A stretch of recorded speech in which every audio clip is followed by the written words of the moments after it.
Hello, my dear viewers. Welcome to Vinay Voice. So today we are going to discuss about an important LAQ from the head and neck. Can you name the structure which is given in the slide? Yes, it is the scalp. So my dear friends, so today we are going to discuss about the scalp, which is an important LAQ question from the head and neck. So let's start our video. First of all, we need to know about the extent of the scalp. I would like to request you to please observe the picture. So the scalp anteriorly it extends up to the eyebrows, that is superciliary arches, and posteriorly it extends up to the superior nuchal lines, and laterally it extends up to on each side of the superior temporal lines. I repeat, anteriorly it extends superior ciliary arch, posteriorly it extends up to superior nuchal line, and laterally it extends up to superior temporal line. So this is the extent of the scalp which we can observe in the picture.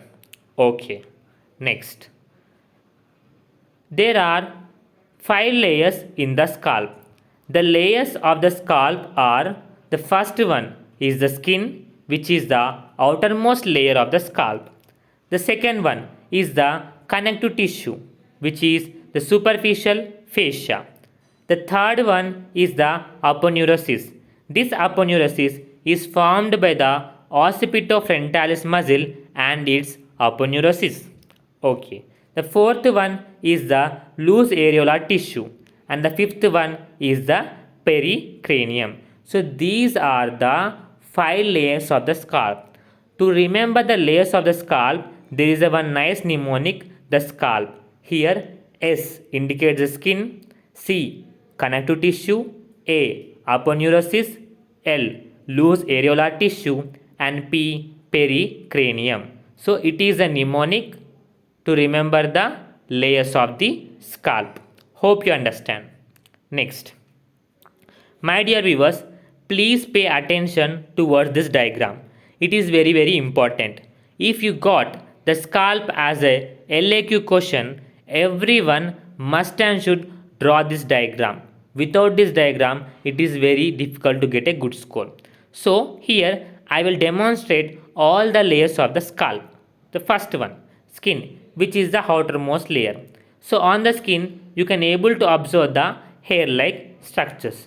So these hair-like structures arranged from the hair follicles. So skin, outermost layer, hair-like structures, and the hair follicles. Right. Okay. These are the points to be mentioned in the skin. And next, the second layer is the connective tissue. So these connective tissue is arranged into some sac-like structures.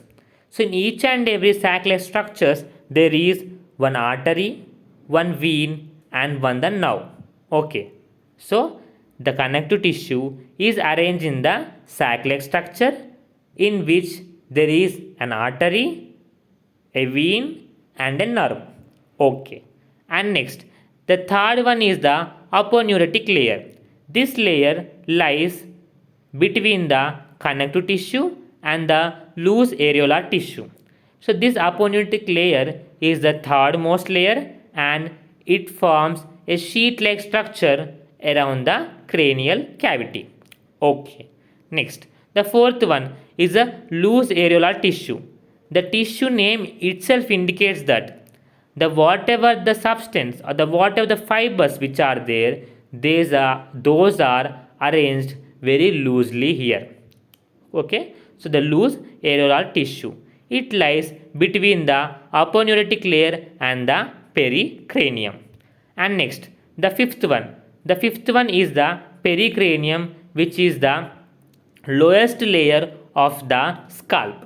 Okay. Next, we need to observe the important structure. Those are emissary veins.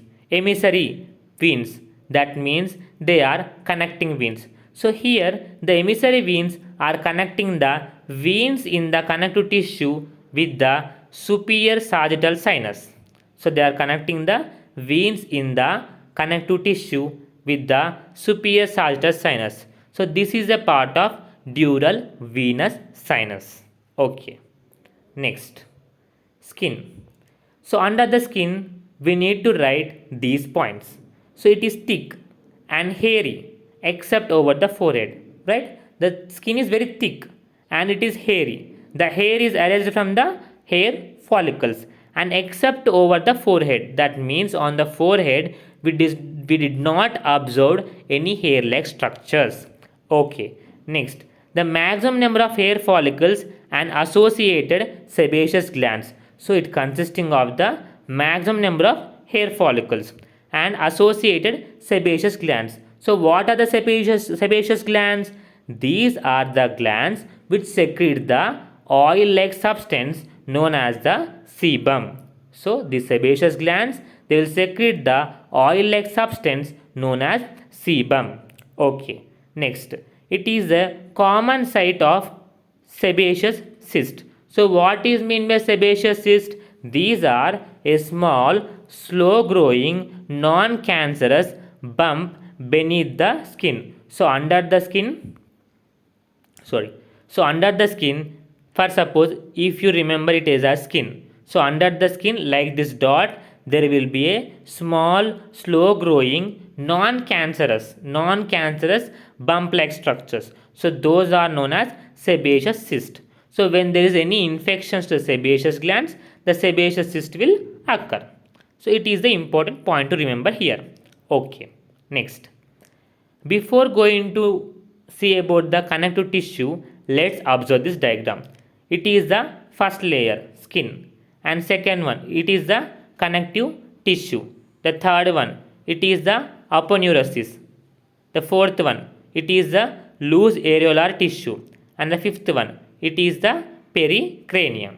So here in the second layer, that is in the connective tissue, there is one red-like structure. What is it? It is an artery. And there are some blue colored structure. What is it? These are the veins. So in this picture, I am indicating that there are arteries and veins in the second layer, that is the connective tissue. Along with it, the nerves also will present.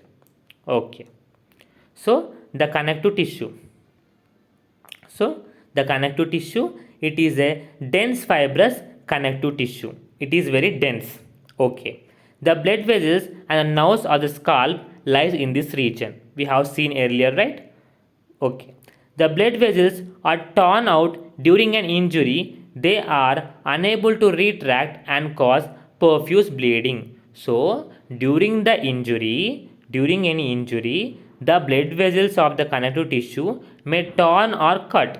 At that time, there will be a profuse bleeding. So if there is a profuse bleeding, that means it is related to the connective tissue of the scalp. Okay, right. Next, before going to see the aponeurotic layer, you need to observe two bellies here.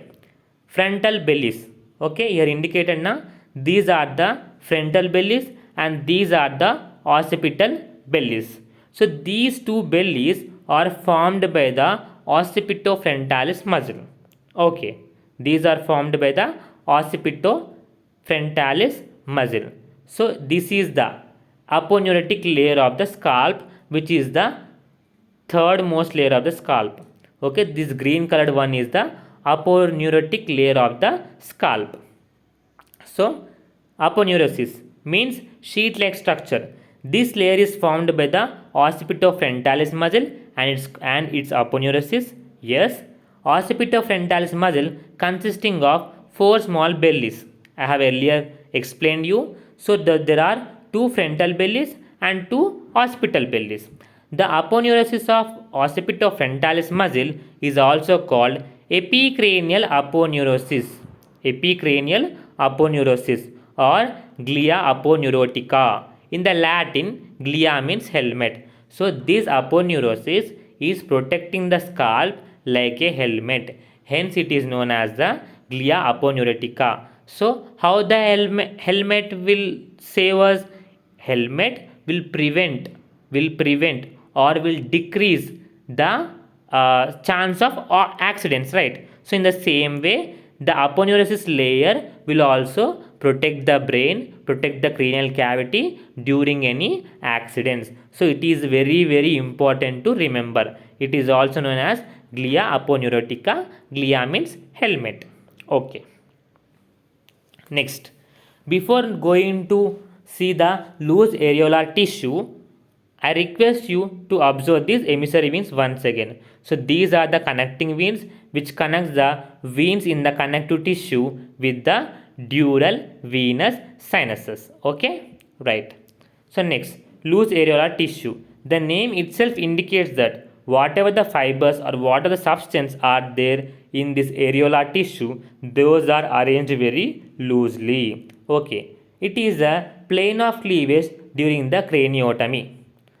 It is a plane of cleavage during the craniotomy. So what is meant by craniotomy? Surgical removal of part of bone from the skull to expose the brain. For suppose, is there any brain surgery? So during the brain surgery, there is a removal of part of bone from the skull to expose the brain. So this process is known as the craniotomy, and it is traversed by the emissary veins. Yes, we have seen earlier.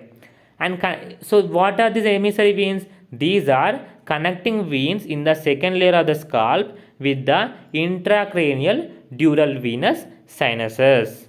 Okay.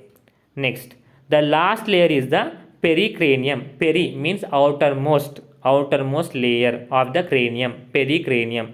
So it is the fifth layer of the scalp. It is formed by the periosteum of the bone of vault of skull called pericranium. So it is formed from the periosteum of the bone. Periosteum means outer layer of the bone.